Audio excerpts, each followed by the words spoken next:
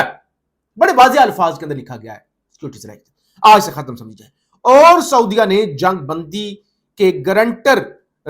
ترکی کو بھی مطلع کر دیا، یعنی ترکی بھی گارنٹر تھا پاکستان کی جانب سے، ترکی کو بھی مطلع کر دیا گیا کہ بھارت نے ہمیں بتا دیا ہے کہ بھائی جنگ بندی ختم۔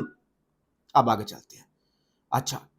اس دوران اب تیاریاں کو کیا ہو رہی ہیں؟ اس دوران بھاولپور کے سیکٹر پر بھارت نے 200 سے زائد زمین سے زمین پر مار کرنے والے راکٹ سرحد پر منتقل کرنا شروع کر دی ہیں، اور ہمارے ذرائع اس بات کی تصدیق کر رہے ہیں کہ راجستھان میں بھارتی فوج کی غیر معمولی تیاریاں شروع ہو چکی ہیں۔ یہ کوئی افواہ نہیں ہے، یہ کوئی ویورشپ کے چکر میں یا آپ کہہ لیں کہ لوگوں کو اشتعال یا ایسی جھوٹی خبریں، کیونکہ جب جنگیں لگتی ہیں نا یا اس طرح کے تناؤ بنتے ہیں تو سوشل میڈیا کے اندر آپ دیکھتے ہیں جھوٹی خبریں، افواہیں، بڑے بڑے دعوے، جھوٹ، وہ سب کچھ انڈیا کے اندر بھی چلتا ہے، انڈیا میں تھوڑا زیادہ چلتا ہے، پاکستان میں بھی چلتا ہے، لیکن یہ میں آپ کو 100% جو ایکوریٹ اور سچی خبر ہے وہ آپ کے سامنے رکھ رہا ہوں کہ راجستھان کے اندر بھارت نے جنگی تیاریاں شروع کر دی ہیں، غیر معمولی فوج کی نقل و حرکت شروع ہو چکی ہے۔ پاکستان میں کیا ہو رہا ہے؟ دھیان سے سنیے گا پاکستان سے تعلق رکھنے والے لوگ، کہ جب دشمن نے جنگ کا اعلان کر دیا، پاکستان میں کیا ہو رہا ہے؟ شمالی علاقہ جات، آزاد کشمیر اور نارتھ پنجاب کے اندر سیلابی صورتحال ہے۔ خیبر پختونخوا کے اندر 300 سے زائد لوگ مارے جا چکے ہیں، پل ٹوٹ چکے ہیں، ایک انسانی المیہ ہے، یہ تو ہوگی تباہی، اور ابھی مزید بارشوں کی پیشگوئی ہے، مزید سیلاب کی پیشگوئی ہے، اور بھارت کی جانب سے بھی پانی چھوڑا جا سکتا ہے، یعنی ایک مشکل وقت ہے نا، پاکستان پھنسا ہوا ہے سیلاب کے اندر، معاشی صورتحال، سیاسی عدم استحکام، اوپر سے بھارت پانی چھوڑ دے، مزید سیلاب، اور دوسری طرف سے وہ جنگ کا اعلان آج انہوں نے کر دیا ہے۔ اچھا، ایک تو یہ چیز، دوسری طرف سہیل وڑائچ، سلمان غنی، ایکس وائی زی، یہ سارے کالم لکھ رہے ہیں، مطالبے کر رہے ہیں، قیدی نمبر 804 معافی مانگے، عمران خان معافی مانگے۔ جب یہ معاملہ ہوتا نا انڈیا پاکستان والا، پوری قوم متحد ہو گئی تھی، D G I S P R کو کہنا پڑ گیا تھا یہ جو سوشل میڈیا ہے، یہ جو نوجوان ہے، یہ ہمارا اثاثہ ہے، یہ فرنٹ لائن سولجر ہے، لیکن اس کے بعد پھر وہی سزائیں، پھر وہی تماشا، پھر وہی 9 مئی، حالانکہ کہا گیا تھا 9 مئی کا زخم 10 مئی نے دھو دیا ہے، جو پوری قوم ایک طرف معافی مانگو، پاکستان کا سب سے پاپولر لیڈر جس نے الیکشن جیتا وہ معافی مانگے، سیلاب تو سیاسی عدم استحکام، اور پھر آج وسیم اکرم،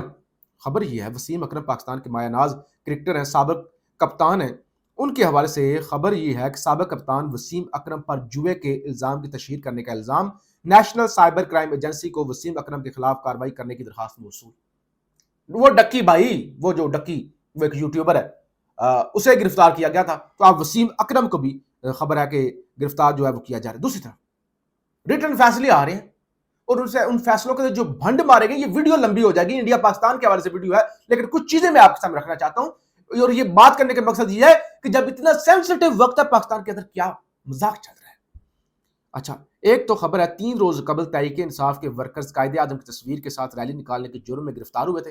پولیس نے 2 دن اپنے پاس رکھ کر 10 ماہ پرانے دہشت گردی کے مقدمے میں نامزد کر دیا ہے، عدالت نے آج سب کا 3 دن کا ریمانڈ دے دیا۔ سبحان اللہ، کل اخلاق باختہ ویڈیو کے مقدمے میں سب بری ہوئے تھے، قائد اعظم کی تصویر کے ساتھ ریلی،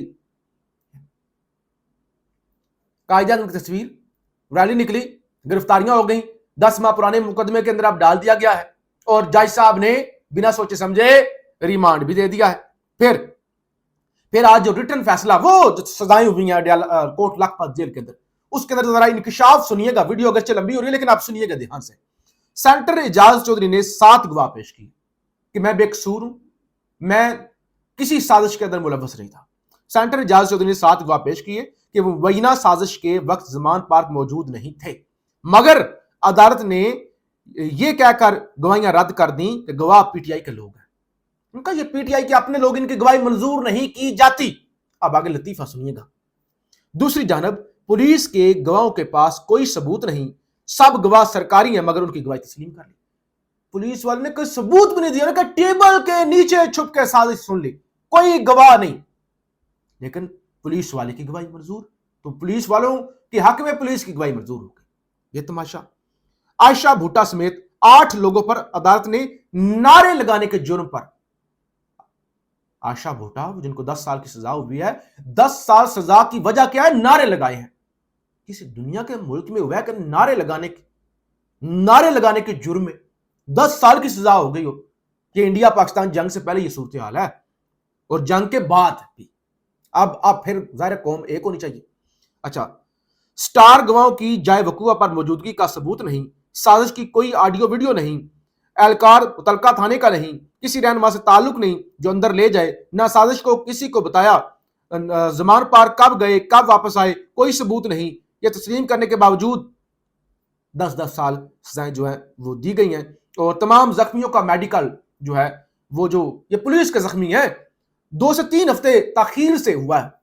جج صاحب نے وجہ بتائی ہے، اصل میں 9 مئی کے بعد ایمرجنسی صورتحال تھی، ایمرجنسی حالات تھے، تباہی مچی ہوئی تھی، آگ لگی ہوئی تھی، پھر کیسے میڈیکل ہو سکتا تھا؟